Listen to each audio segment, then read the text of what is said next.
you already read the title of this video and know what you're getting into, so let's skip past the regular YouTube intro stuff and just get into the 2 episodes of Fionna and Quay we got last week and discuss whether or not they managed to properly follow up on the phenomenal premiere.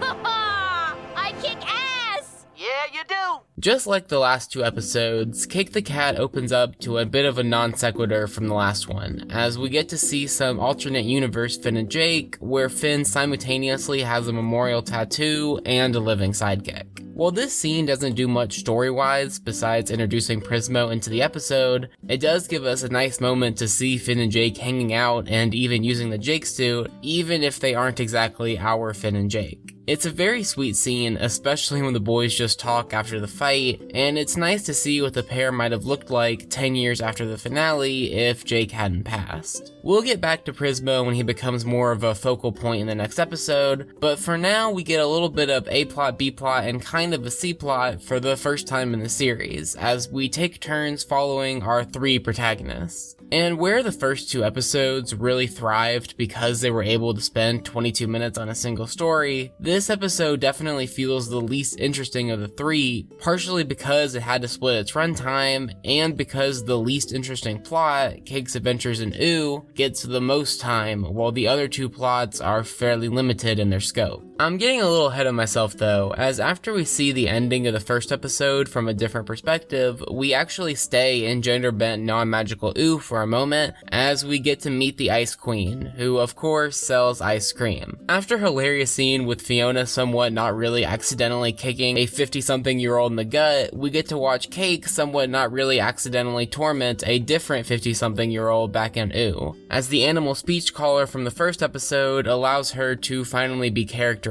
a bit. I really like how they utilize different cat mannerisms even after she gains the ability to speak, and watching Simon just be absolutely gutted by a living reminder of Ice King's writings is simultaneously hilarious and pretty depressing. I think the biggest indicator of the latter comes as Cake is freed by Astrid, as while almost every other cartoon character would of course chase after the mysterious interdimensional cat that just came out of their head, Simon just lets it go, as his hopes for normalcy continue to be dashed. While the 3 plots go back and forth for the rest of the episode, I'm just going to focus on one at a time, starting with what Cake's got going on. Since she was fittingly silent in her first appearance, this episode takes to giving Cake a massive amount of characterization in her title episode. And while I love how they tie that in with a pretty massive reference to Up a Tree, the plot does feel pretty boring at times. A lot of the enjoyment of the scene comes from the initial reveals of, oh, that's the squirrel from that episode, and oh, there's everybody else from the tree, while Cake has a series of jokes that range from somewhat funny to pretty dull. While Cake as a character has always struggled as the gender-bent version that clearly changes the most from their base character, she's just not quite an interesting enough character to carry this long of a scene. I don't want to give the impression that this part of the episode is awful or anything, but in comparison to the nearly impossibly great first 44 minutes of the show, it's hard to get excited over a plotline that feels like it could happen with a dozen different characters. Cake talking about not needing Fionna somewhat rubs me the wrong way too, as I feel like the show doesn't know whether or not to lean into the character's attitude or into her and Fiona's friendship, so they try to do both for a little bit. Anyway, enough negativity, as the episode does pick up a bit once Cake makes it into the market and gets back to her normal size, as we get another Rebecca Sugar song, which makes for a really fun scene as Cake loses any sense of goodwill she had with the people. While it's a little bit uncomfortably bloody at times, as Cake seems to have to scratch everybody that she's near throughout this entire episode, it still makes for a fun scene that's ended with what might be my favorite joke of the series up to this point.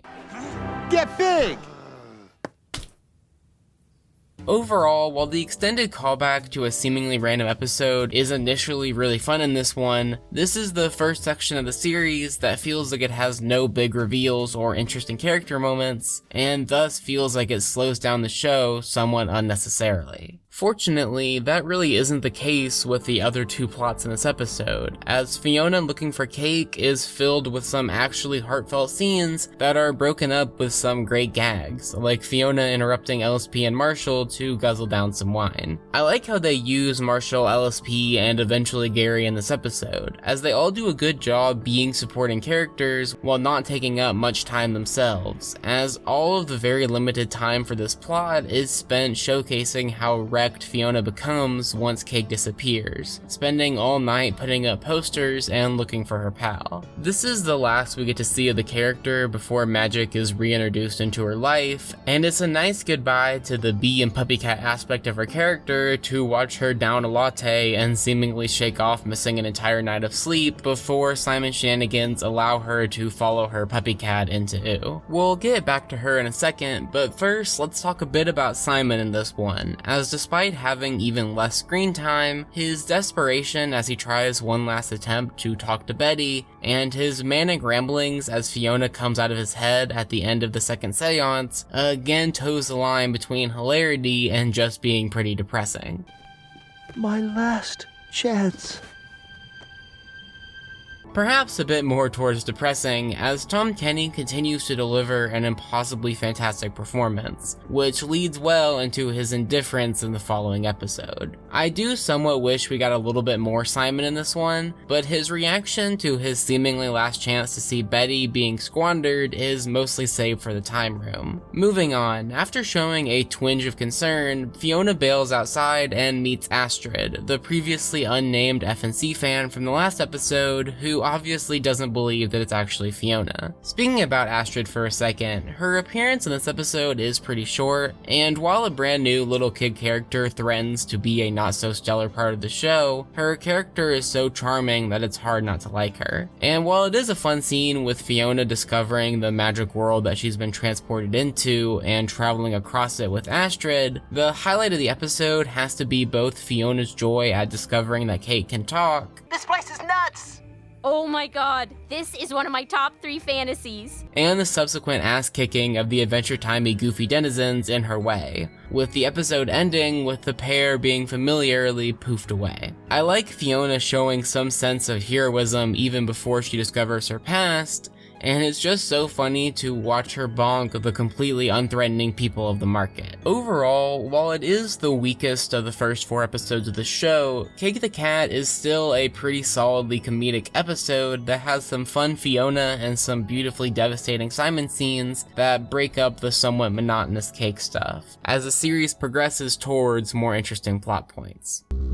Huh. Shit, did I just copy Finn and Jake? Following the trend of its predecessors, Prismo the Wishmaster opens up once again to a mysterious scene, this time taking us back to the Drift from BMO's Distant Land special, so we can meet our antagonist for the series, Scarab, who's basically a cop for immortal beings. The character being introduced in this bounty hunter-esque scene does a great job in both quickly illustrating the threat this guy brings, while also adding tension to the exposition dump that's coming up. I also like getting to see Martin's mugshot here, as it contrasts Minerva's attempts to help Cake in the previous episode to further show the difference between Finn's parents. After the title card, we get to catch up with Prismo, and less excitingly Wyatt. But luckily, the latter is pretty quickly cosmically punished into silent movie hell, which is a great first joke for the episode, complete with a great Tree Trunks tribute and somewhat creepy Lich cameo. Back to the Wishmaster. While the whole VA debacle is definitely unfortunate for all parties, besides a slight voice change, Prismo feels like he's never really skipped a beat. The writing for the character is as tight as ever, and even though he's definitely gone through some stuff since we've seen him last, it still feels like old school Prismo is back. A fittingly quick and mysterious look at Huntress Wizard, and Fionna and Cake are transported to the time room where they'll spend the vast majority of this episode, where Prismo pretty quickly transforms them back to their familiar selves, stretchy Cake and all. I really do love this scene, as Fiona's disappointment at just being a human in simpler clothing while Cake gets superpowers is great. A few depressed Simon ass cheeks later, and the whole gang for the series is together for the first time, and the exposition dump begins. decisions. While there is a ton of information in this fairly short scene, as Prismo explains that he was the one who created the Fionna and Cake world and placed it in Ice King's head, and that it had magic until Simon didn't, it's broken up with a variety of things that makes it a still immensely enjoyable scene. From simple stuff like getting to see a bunch of characters, including a pretty rough recasting of Lemongrab, and a bunch of different multiverses, including Flapjack, which was a pretty big shock, but what really carries this scene is the combination of just Simon lazing around and drinking Prismo's beer, as well as the clash between the feisty Fionna and the low-key Prismo. Who do you think you are, you big bully? Prismo the Wishmaster. That tells me nothing! All four of these characters work really well comedically, but that doesn't stop this episode from having some pretty gutting moments. My favorite of which being this fantastic shot of Simon being forced to watch Betty sacrifice again, as the music combines with Simon's expressions of genuine heartbreak to reinterpret the scene from the finale to somehow be even more gut-wrenching. Speaking of Simon in this episode, he's pretty much just a lump of depression throughout this one, as he moans and groans his way through the plot, as he has seemingly given up on trying to get Betty back, and thus concludes that he has nothing to live for. At this point, Scarab comes into the time room and forces the gang into the basement, and after a quick mention of Prismo's boss, Fionna gets one last new design as her skirt is swapped out for shorts. Besides giving us another opportunity to see Simon's behind, I think this was a good move for not only in-universe adventuring practicality, as well as likely being easier to animate, but also to differentiate Fionna a little bit more than just being Girl Finn, especially since she's changed back into her Finn-inspired outfit. Moving on, besides just being the best this episode ever looks, the environment of the Time Core is such a cool place for the group to go through on their way to Old Man Prismo's place of slumber, and I can't wait for how they tie that into the rest of the series. Speaking of Old Man Prismo, once we get to him and Prismo reveals his plan to send them back, the episode definitely starts to pick up in pace, as our Prismo count continues to grow. Scarab angrily smashing Prismo's pickles is hilarious, and I love how Fionna and Cake have this long conversation about making their own path and finding out who they really are, before the hallway they were running through reveals to just loop around back to where they came from.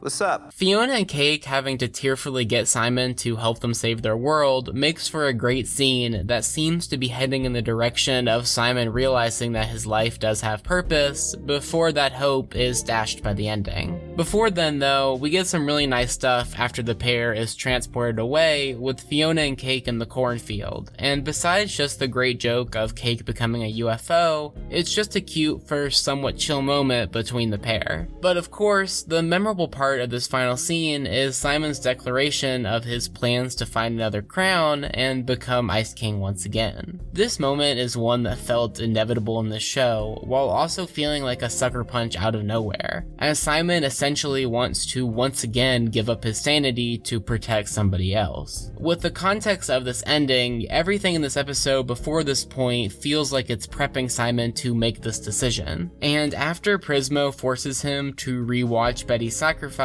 instead of taking that as a reason to continue living as Simon, as that's what Betty essentially died for, he instead wants to use his life to sacrifice for somebody else. Obviously, this moment is going to be expanded upon as soon as episode 5, but it still makes for such an impactful ending here. And overall, that's the theme for this episode, as while it does have some great scenes like Simon watching Betty sacrifice and Fionna stumbling her way into getting shorts, it's by and large about setting up the more complicated parts of the plot for the next 6 episodes. While I'm not sure I like this one more than either of the first two, this one still delivered satisfying answers and cliffhangery questions like it should, gave us a chance to get reacquainted with a slightly changed Prismo, and nicely sets up Simon's arc and the general plot points for the rest of the series. Great episode that continues to build this show's legacy as a worthy follow-up to one of my favorite series of all time. Anyway, that's about it for me. Thank you so much for the outrageous amount of support on the first episode analysis. It definitely helps me know that I made the right decision in covering the series weekly. If you want to see me tweet more about the show in between episodes, you can find me on Twitter's Corpse. But either way, this has been AmpleSamuel, and I'll see you in about a week to cover episodes 5 and 6. Thanks for watching.